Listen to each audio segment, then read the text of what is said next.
brakes failed or something, and you can see that the truck didn't even stop. It just kept pushing the car out. And you helped pull a lady out of that vehicle? I didn't. By the time I got there, there was a couple guys, they were helping her to bring her out, and they helped her to put on the grass. And she had no shoes, she got, blood was coming out of her head, so,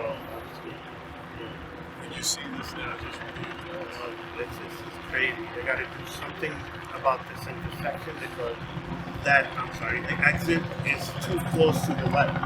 When people taking that exit, it's too fast for them to come and stop.